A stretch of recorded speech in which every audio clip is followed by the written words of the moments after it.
American agency, അമേരിക്കയിലെ ഒരു പ്രധാന സംഗതി മതസൗഹൃദത്തിന് അല്ലെങ്കിൽ മതസ്വാതന്ത്ര്യത്തിന് അത് പരിശോധിക്കുന്ന വിവിധ രാജ്യങ്ങളിൽ മതസ്വാതന്ത്ര്യം സംബന്ധിച്ച നിലവാരം പരിശോധിക്കുന്ന ഒരു ഏജൻസിയാണ്.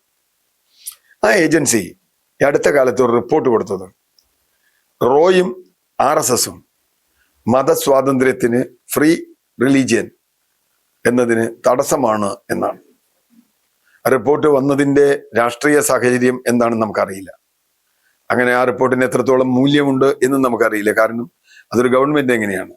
പക്ഷേ ഇന്ത്യ ഗവൺമെന്റിനെ സംബന്ധിച്ചിടത്തോളം, ഇന്ത്യ ഭരിക്കുന്ന BJP സംബന്ധിച്ചിടത്തോളം അതൊരു വലിയ അടി തന്നെയാണ് അന്താരാഷ്ട്ര തലത്തിൽ.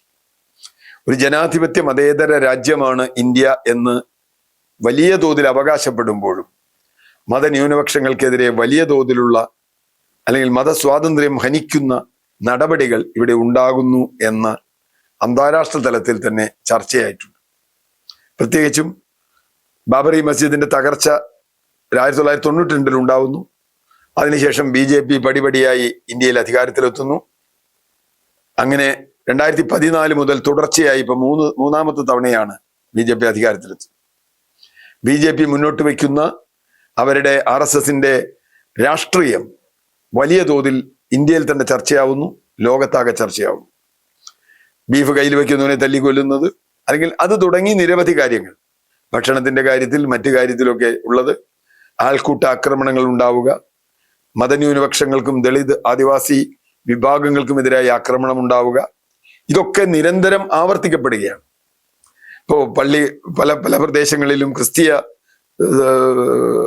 എന്താ പറയുക പ്രചാരകർക്ക് വേണ്ടി എതിരായി, അല്ലെങ്കിൽ ഇസ്ലാം ഇതിനെതിരായി വലിയ തോതിലുള്ള ന്യൂനപക്ഷ വിരുദ്ധത ഇന്ത്യയിൽ പല സ്ഥലത്തുമുണ്ട്.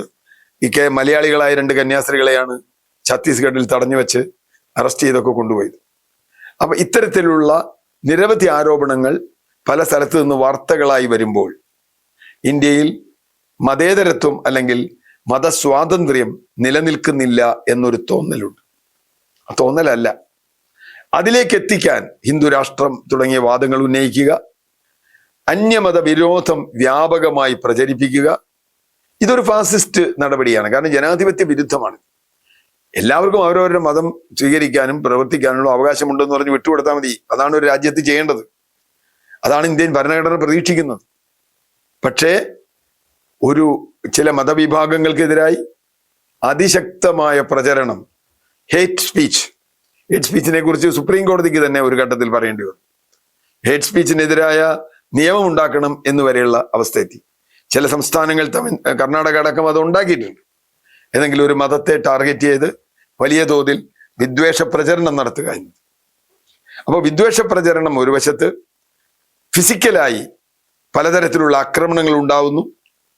അവരുടെ ദേവാലയങ്ങൾ, ഇതാ മധുരയിലെ ദേവാലയവും കാശിയിലെ ദേവാലയവും ഞങ്ങളിതാ പിടിച്ചെടുക്കാൻ പോകുന്നു എന്ന് പറയുന്നു.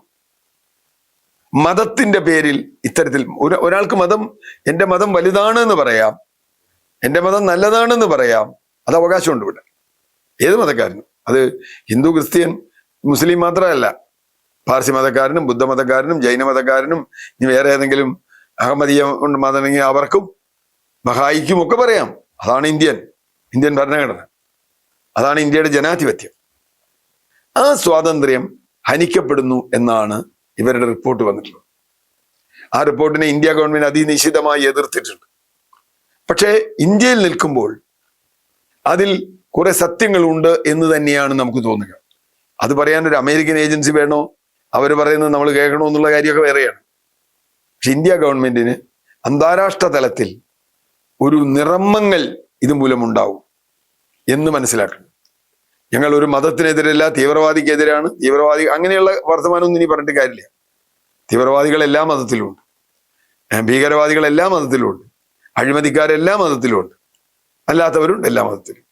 അപ്പൊ അതുകൊണ്ട് ഏതെങ്കിലും ഒരു മതം ഇവിടെ എല്ലാം പിടിച്ചടക്കുന്നു, അവരെണ്ണം കൂടുന്നു, ഇന്ത്യ ഇസ്ലാമിക രാഷ്ട്രമാവും എന്നൊക്കെ പറയുന്ന രീതിയിലുള്ള പ്രചരണം, അത് വളരെ ലക്ഷ്യം വെച്ചുള്ളതും രാഷ്ട്രീയ ദുഷ്ടലാക്കോടു കൂടിയുള്ളതുമാണ് എന്നാണ് അതിനർത്ഥം. അതാണ് ഹേറ്റ് സ്പീച്ച് പാടില്ല എന്ന് പറഞ്ഞത്. ഭരണകൂടത്തിന്റെ ഭാഗത്തു നിന്ന് ഹേറ്റ് സ്പീച്ചിനെ അനുകൂലിക്കുമ്പോഴാണ് നേരത്തെ പറഞ്ഞ പ്രശ്നം ഉണ്ടാവും. മതസ്വാതന്ത്ര്യം തടയപ്പെടുന്നു. ഭീതിയോടെ ഞങ്ങൾക്ക് ഇസ്ലാമാണെന്നോ ക്രിസ്ത്യാനിയാണെന്നോ ബുദ്ധിസ്റ്റ് ആണെന്നോ പാർസി ആണെന്നോ പറയാൻ, അല്ലെങ്കിൽ സിഖാണെന്നോ പറയാൻ പറ്റാത്ത ഒരവസ്ഥ ഉണ്ടെങ്കിൽ ആ അവസ്ഥ വളരെ അപകടകരമാണ്. അത് രാജ്യത്ത് കലാപത്തിലേക്ക് നയിക്കും. എനിക്ക് തോന്നുന്നു ഈ റിപ്പോർട്ട് ഇന്ത്യ ഗവൺമെന്റ് പെട്ടെന്ന് അംഗീകരിച്ചുകൊള്ളുന്നില്ല. പക്ഷേ ഒരു ആത്മപരിശോധനയ്ക്ക് ഇന്ത്യ ഗവൺമെന്റ് തയ്യാറാകുമോ എന്നതാണ് ചോദ്യം. അന്താരാഷ്ട്ര വേദികളിൽ ഇന്ത്യയുടെ മുഖം തല താഴ്ത്തേണ്ടി വരുന്ന ഒരു അവസ്ഥയിലേക്ക് പോകാതിരിക്കാൻ ഇത് സംബന്ധിച്ച ഒരു പുനഃപരിശോധന ഇന്ത്യ ഗവൺമെന്റ് നടത്തണം. ഇന്ത്യ ഗവൺമെന്റ് അത് ചെയ്യാൻ തയ്യാറല്ലെങ്കിൽ ഇന്ത്യയിലെ കോടതികളും ഇന്ത്യയിലെ ബഹുജന പ്രസ്ഥാനങ്ങളും സിവിൽ സൊസൈറ്റി മൂവ്മെന്റുകളും എല്ലാം തന്നെ അതിലേക്ക് വരണം. അതിന് ഉള്ളൊരു പ്രയത്നമാണ് ഈ റിപ്പോർട്ടിന്റെ ഫലമായി ഉണ്ടാകേണ്ടത് എന്നാണ് ഞാൻ കരുതുന്നത്.